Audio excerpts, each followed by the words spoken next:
An update from the CEO of the IEBC and the IEBC commissioners. They're giving us an update on the questions being raised as well by journalists. Of course, the bigger question is whether or not the IEBC systems could have been hacked. And from what I gather from my panel of analysts, there's some information that probably could be missing from some of the logs that were shared earlier by the NASA flag bearer. So what does that mean? Could there actually be some sense of truth on whether or not the systems might have been hacked, or at least they tried to access them unethically? That's what I think seems to come out clear from, at least from Hannington, yeah? So as we come to a close, we'd now like to find out from everybody here. Someone called Tabby is saying to access the master logs, one has to have master access. This either means NASA hacked IEBC systems or there's a mole in the system.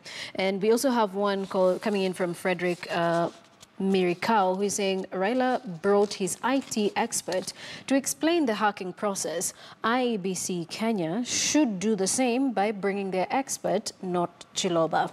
And well, there you go, some of the views coming through. But I would like to hear from my panelists. Fred, yes. The transmission, the infrastructure, and the logs. Yes. Can we get any better than this? Because I think we tried to run a smooth election until it came to transmission of results. Okay, thank you for the question. As a cybersecurity association, we tried to write to IEBC to provide us with information on the assessment of the system. Yeah. Although they took time, they never replied.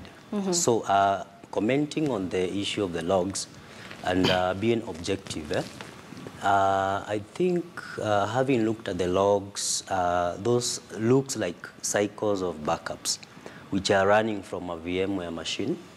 And also, from my point of view, they might not pass the threshold for any form of electronic evidence.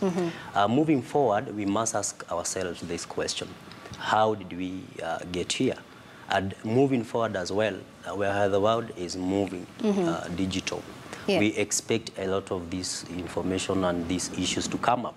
So for the media, we would congratulate you definitely for coming up with this discussion. Other media houses are doing it as well, so that the public are able to understand whatever is happening. All right. Also moving along the issue of bloggers, they also need to be a bit sensitive wherever they are sharing on fake news and all that. Out. Yes, yes. All right, thank you. Now move on to... let me move on to Hannington. My gosh, I think I'm having a brain freeze at this point. Hannington, what do you think about the delay in the forms 34A and Bs? Why are we having these delays? How long would it naturally take for these forms to be sent through once we can reach 2G, 3G, or 4G network it is that we are using to send these forms? Very briefly. It's been interesting, the delays that we've seen in transmission of these forms now. On a normal scenario, it would be just as you are sending an email with an attachment. So it shouldn't take any longer than 10 or 20 seconds to submit it. Longer than 10 or 20 seconds? Yes. So do you think there's something else that is explaining the delay in the sending of these forms? No, the delay, what we gather from the explanations that have been going on, even the tallying itself was taking time to complete. And that may have caused the delay in processing the forms. And allow me just to say that may also take us back to look at what happened in 2013. Briefly. How come then, in 2013, the results came in so fast and were announced so quickly, and the winners started celebrating like the following day? So there's kind of a conflict in how this operation has been going on. Right. But just to close up on this question, and I know the question that everybody has been having in their mind since we started this is, was the system hacked or not?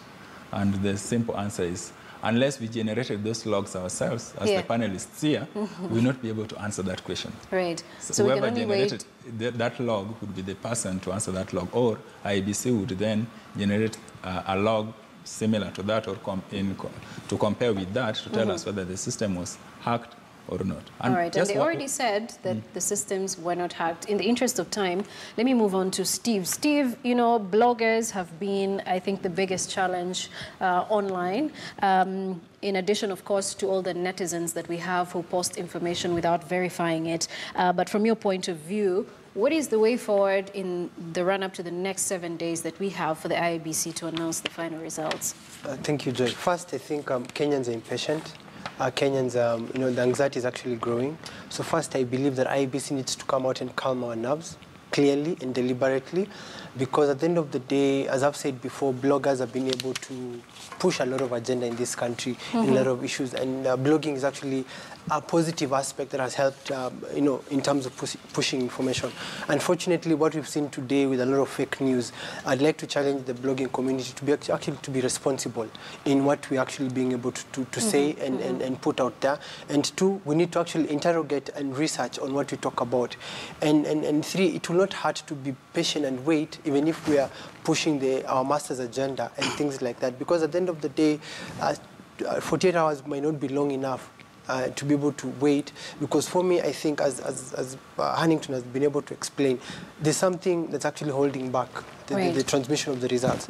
In the morning, we had 28,000 forms. Yes, and we're now at 29,000. 29. So that's telling like for a day we're going to get 1,000. So how long is it going to take for these forms to actually get in first, then that tabulated, then put in the system? So there's something amiss. We'll leave it right there. Sylvanus, finally, can we just run an election smooth without any rejections based on our technology systems? It is possible. Only when we concentrate on the aspect of the human being, because we are tending to put a lot of emphasis on trust on the system. Yeah. Forgetting that the weakest link in a system is normally the human being at the end of the day. On this particular issue, my advice would be we need to handle it very, very professionally. It's a very serious allegation that has been raised, and I'm now seeing a confrontation argument between IEBC and NASA. Yes. So if it could have been my view, NASA could have taken the next step of making sure that they involve the relevant authority and report to the police so that it takes the normal course, because I see eventually it might end up in court at the end of the day. Right. So for the sake of this country, they should just make a formal complaint to the agencies so that it starts taking its course at the end of the day. That's the best that they can do to ourselves. And lastly, IEBC should desist from giving conflicting statements, because one time the CEO says this, the commissioner comes and says a different issue. It's not very healthy to the audience who are expecting to the public. Yeah, so we need a common way of making sure that they communicate one point in line with that one. Great. Thank you, gentlemen, so much. I do appreciate Fred Wahome, IT security specialist, Sylvanus Sewe, cyber forensic expert, Steve Biko, research analyst, and Huntington Mambo systems analyst at Mambo Software. Thank you so much for making time and for being patient as well to stay on this long and explain matters, break them down. Ben.